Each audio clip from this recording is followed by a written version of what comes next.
নমস্কাৰ বন্ধুসকল, পুনৰ স্বাগতম ৰাইজিং অসমৰ নতুন এটা খবৰলৈ। বন্ধুসকল, ৰাতিপুৱা বহুকেইটা গুৰুত্বপূৰ্ণ খবৰ ইতিমধ্যে ওলাই আহিছে আৰু ইয়াৰ প্ৰতিটো খবৰ আপুনি জনাটো অতিকৈ প্ৰয়োজনীয়। সেই বন্ধুসকল, ভিডিঅ'টো স্কিপ নকৰাকৈ প্ৰথমৰ পৰা শেষলৈকে চাই থাকিব। আৰু বন্ধুসকল, আপোনালোকক এটা সৰু ৰিকুৱেষ্ট, যদি ভিডিঅ' চাই ভাল লাগে তেন্তে লাইক কৰি দিব আৰু আমাৰ নতুন নতুন খবৰ পাবলৈ চেনেলটো ছাবস্ক্ৰাইব কৰি ওচৰত থকা বেল আইকনটো বজাই দিব।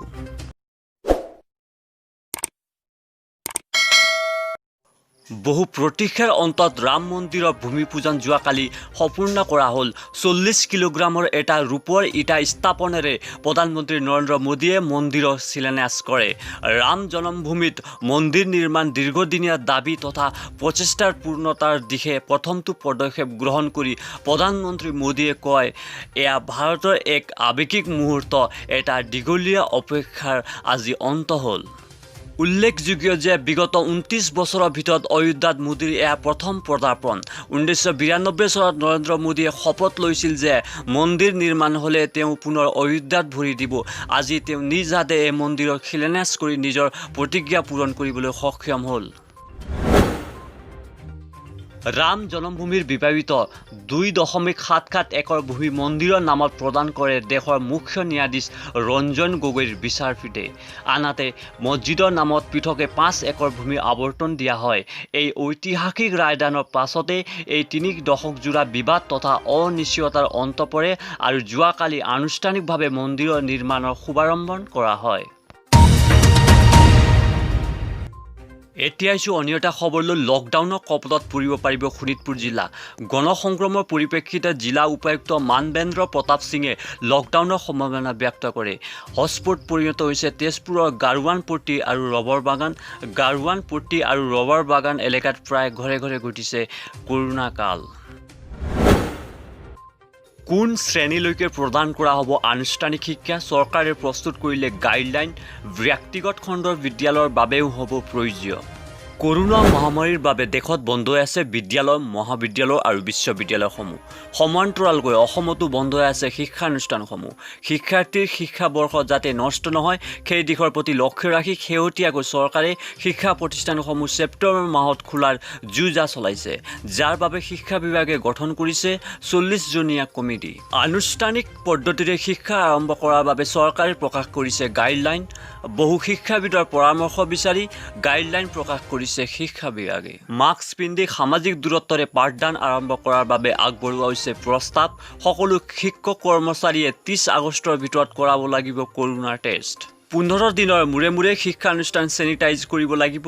বৰ্তমান চলি থকাৰ দৰে অনলাইন পাঠদান অব্যাহত থাকিব। প্ৰথম শ্ৰেণীৰ পৰা 4ৰ্থ শ্ৰেণীলৈ কোনো পাঠদান আৰম্ভ নহ'ব। 5ম শ্ৰেণীৰ পৰা আৰম্ভ হ'ব পাঠদান। মিড ডে মিলৰ ৰেচন বিতৰণ কৰোঁতে দিয়া হ'ব প্ৰশ্ন কাকত আৰু এছাইনমেণ্ট। 4ৰ্থ শ্ৰেণীলৈকৈ শিক্ষাৰ্থীয়ে ঘৰতে বহি লিখিব পাৰিব প্ৰশ্ন কাকতৰ উত্তৰ। চৰকাৰী আৰু বেচৰকাৰী বিদ্যালয়ৰ ক্ষেত্ৰত প্ৰযোজ্য হ'ব এই নিয়ম। 9ম আৰু 10ম শ্ৰেণীৰ ছাত্ৰ-ছাত্ৰীৰ বাবে সুকীয়া ব্যৱস্থা গ্ৰহণ কৰা হৈছে। এই শিক্ষাৰ্থীসকল ওচৰৰ বিদ্যালয়ত আহি গ্ৰহণ কৰিব পাৰিব পাঠদান। বিদ্যালয়সমূহে সৰ্বাধিক 15জন ছাত্ৰ-ছাত্ৰীক লৈ পাঠদান কৰিব পাৰিব।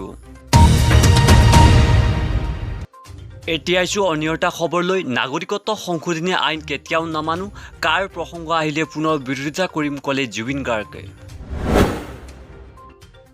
মই নাগৰিকত্ব সংশোধনী আইন চমুকৈ কেতিয়াও নামানো, কাৰ প্ৰসংগ আহিলে মই পুনৰ বিৰোধিতা কৰিম। এই মন্তব্য জুবিন গাৰ্গৰ। শেহতীয়া আছুৰ উদ্যোগত গঠন হ'বলগীয়া ৰাজনৈতিক দলৰ সম্পৰ্কতো জুবিন গাৰ্গৰ স্পষ্ট মত। তেওঁ ৰাইজৰ লগত আছে কিন্তু সক্ৰিয় ৰাজনীতি নকৰে। ৰাইজৰ শিল্পী হিচাপে ৰাইজৰ মাজত থাকিব বিচৰা জুবিন গাৰ্গে শেহতীয়া পত্নী গৰিমা শইকীয়া গাৰ্গ আৰু তেওঁৰ সতীৰ্থসকলৰ সৈতে লগ হৈ অসমৰ কৃষি ক্ষেত্ৰত অসমীয়াৰ স্বনিৰ্ভৰশীলতাৰ ওপৰত গুৰুত্ব দিছে। এই উদ্দেশ্যে জুবিন গাৰ্গে মঙলবাৰে পশুধন আৰু হাঁহ কুকুৰা নিগমৰ অধ্যক্ষ মনোজ শইকীয়াৰ সৈতে বিভাগটোৰ কাম কাজ পৰ্যবেক্ষণ কৰে। জুবিনৰ মতে অসমীয়া যুৱ-যুৱতীয়ে শিক্ষা আন্দোলন, সাংস্কৃতিক আন্দোলন আৰু কৃষি আন্দোলনৰ ওপৰত গুৰুত্ব দিব লাগিব। পথাৰৰ পৰা বজাৰলৈ মধ্যভোগী অবিহনে পোনপটীয়া কৃষি আন্দোলন কৰাৰ মন জুবিন গাৰ্গৰ। এতিয়া আহিছোঁ অন্য এটা খবৰলৈ ক্ৰমাৎ যেন ৰহস্যৰ আৱৰ্তত সোমাই পৰিছে সুশান্ত সিং ৰাজপুতৰ মৃত্যুৰ ৰহস্য প্ৰতিদিনে পোহৰলৈ আহিছে আশ্চৰ্যকৰ খবৰ যদিও অভিনেতাজনে 4 মাহ পূৰ্বে স্বইচ্ছাই জীৱন ত্যাগ কৰিছিল বুলি খবৰ ওলাইছিল কিন্তু তাৰ মাজতো একাংশই সুশান্ত সিং ৰাজপুতৰ মৃত্যুত গোন্ধ পাইছে ৰহস্যৰ সুশান্তৰ মৃত্যুত বলিউডৰ বহু কলাকৌশলী প্ৰিয়সী ৰিয়া চক্ৰৱৰ্তী আনকি মুম্বাই আৰক্ষীৰ স্থিতিক লৈ সন্দেহ প্ৰকাশ কৰা হৈছে কিন্তু তাৰ মাজতে কেন্দ্ৰীয় চৰকাৰৰ ফালৰ পৰা লোৱা হৈছে গুৰুত্বপূৰ্ণ সিদ্ধান্ত অভিনেতা সুশান্তৰ মৃত্যু তদন্তৰ দায়িত্ব অৰ্পণ কৰিব CBIক ইতিমধ্যে এই কথা উচ্চতম ন্যায়ালয়ক জনাইছে কেন্দ্ৰীয় চৰকাৰে উল্লেখযোগ্য যে বিহাৰ চৰকাৰৰ অনুৰোধ মৰ্মে কেন্দ্ৰীয় চৰকাৰে লৈছে এই সিদ্ধান্ত